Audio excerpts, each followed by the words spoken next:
বাড়িতে আসছি আম খাবো না তা কি হয়? আম যেহেতু এখন একটু একটু বড় হয়ে গেছে, আমি তো এতদিন শুধু অপেক্ষায় ছিলাম কখন আমগুলো বড় হবে আর কখন ভর্তা করে খাবো। এর আগে যখন খেয়েছিলাম তখন আরো ছোট ছোট ছিল, এখন মাশাআল্লাহ অনেক পরিমাণে আমগুলো বড় হয়ে গেছে। আম যেহেতু আরো বড় হবে তো আমি এখন আর বেশি পারলাম না, শুধুমাত্র একটাই নিলাম। আমটা যেহেতু বড় তো আর একটা দিয়ে হয়ে যাবে, এতগুলো পেরে কি করব। আমার কাছে মনে হচ্ছে প্রতি বছরের তুলনায় এবছর আমটা খুব তাড়াতাড়ি বড় হয়ে গেছে। প্রতি বছর পয়লা বৈশাখ আসার আগে আম খাওয়ার উপযোগী হতো না, আর কেউ খেতও না। প্রতি বছরের তুলনায় এবছর আম একটু সবার কমই ধরছে। এবছর নাকি বৃষ্টি না হওয়ার কারণে আম তেমন একটা ভালো হয়নি। কেউ আবার ভাইবেন না আমার মাথাটা উল্টে গেছে, এখানে আমি আম মাখা করতেছি।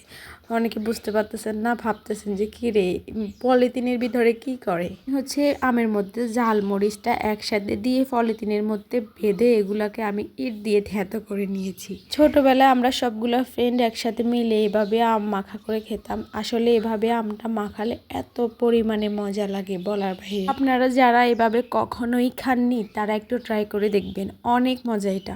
যারা খেয়েছেন তারা কমেন্টে জানান আসলে কেমন মজা এটা খেতে।